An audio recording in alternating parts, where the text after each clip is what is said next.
नमस्कार दोस्तों, आप सबका स्वागत है इस दिव्य और पवित्र कथा श्रृंखला में। आज हम सुनने जा रहे हैं भौम प्रदोष व्रत की वह अद्भुत कथा, जिसे सुनने मात्र से भगवान शिव और हनुमान जी की कृपा मिलती है। सूत जी द्वारा वर्णित यह कथा एक वृद्धा की अटूट भक्ति, उसके विश्वास और भगवान हनुमान जी की परीक्षा से भरी हुई है।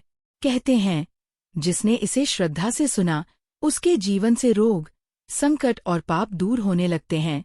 तो आइए शुरू करते हैं मंगल प्रदोष व्रत की महिमा और वृद्धा व हनुमान जी की अद्भुत कथा। सोम प्रदोष व्रत कथा का श्रवण करने के पश्चात शौनक ऋषि सूत जी से बोले, कृपया अब मंगल प्रदोष की कथा का वर्णन करने की कृपा करें। सूत जी कहते हैं, अब मैं मंगल त्रयोदशी प्रदोष व्रत को विधि विधान पूर्वक वर्णित करता हूँ। मंगलवार का दिन रोगों एवं व्याधियों को नष्ट करने वाला है। इस व्रत में एक समय गेहूं एवं गुड़ का भोजन करना चाहिए। इस दिन भगवान शिव को लाल रंग का पुष्प अर्पित करना चाहिए तथा स्वयं लाल वस्त्र धारण करने चाहिए। इस व्रत का पालन करने से निःसंदेह ही सभी प्रकार के पापों एवं रोगों से मुक्ति प्राप्त होती है। अब मैं आपको उस वृद्धा की कथा सुनाता हूँ, जिसने ये व्रत किया, जिसके प्रभाव से उसे मोक्ष प्राप्त हुआ। प्राचीन काल में किसी नगर में एक वृद्धा निवास करती थी। उसका एक पुत्र भी था जिसका नाम मंगलिया था। वृद्धा हनुमान जी की अनन्य भक्त थी। वह प्रत्येक मंगलवार को हनुमान जी का व्रत करके पूर्ण विधि विधान के अनुसार उन्हें भोग आदि अर्पित करती थी। इसके अतिरिक्त वह वृद्धा मंगलवार को न तो घर लीपती थी एवं न ही मिट्टी खोदती थी। इसी प्रकार वह वृद्धा दीर्घकाल तक निरंतर व्रत का पालन करती रही। एक समय हनुमान जी ने इस वृद्धा की भक्ति की परीक्षा लेने का विचार किया। हनुमान जी ने एक साधु का वेश धारण किया तथा उस वृद्धा के द्वार पर पहुंचकर पुकारने लगे, क्या कोई हनुमान भक्त यहाँ है जो हमारी इच्छा पूर्ण करे? वृद्धा पुकार सुनकर बाहर आई तथा उसने पूछा कि महाराज, क्या आज्ञा है? साधु वेशधारी हनुमान जी ने कहा, मुझे अत्यंत तीव्र क्षुधा लगी है, मैं भोजन करूंगा, तू थोड़ी सी भूमि लीप दे।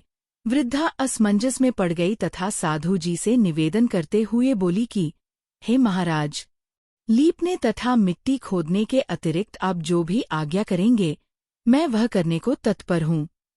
साधु ने 3 बार परीक्षा करने के उपरांत कहा, तू अपने पुत्र को लेकर आ, मैं उसे लिटाकर उसकी पीठ पर अग्नि प्रकट करके भोजन पकाऊंगा। यह सुनकर वृद्धा व्यथित हो उठी, किंतु वह साधु को वचन दे चुकी थी। अपने वचन का पालन करने हेतु उसने अपने पुत्र मंगलिया को साधु महाराज को सौंप दिया। किंतु साधुरूपी हनुमान जी उस वृद्धा की और परीक्षा लेना चाहते थे। उन्होंने उस वृद्धा को स्वयं ही अपने हाथों से मंगलिया को उल्टा लिटाकर उसकी पीठ पर अग्नि दहन करवाई। अग्नि दहन करके व्याकुल मन से वृद्धा अपने घर के अंदर चली गई। भोजन पकाने के उपरांत साधु ने वृद्धा को बुलाकर कहा, तू भी मंगलिया को बुला ले ताकि वह भी आकर भोग लगा ले। वृद्धा ने अश्रुपूर्ण नेत्रों से कहा, उसका नाम लेकर अब आप मेरे हृदय को और अधिक कष्ट प्रदान न करें। किंतु साधु महाराज वृद्धा से अपने पुत्र को पुकारने का हठ करने लगे।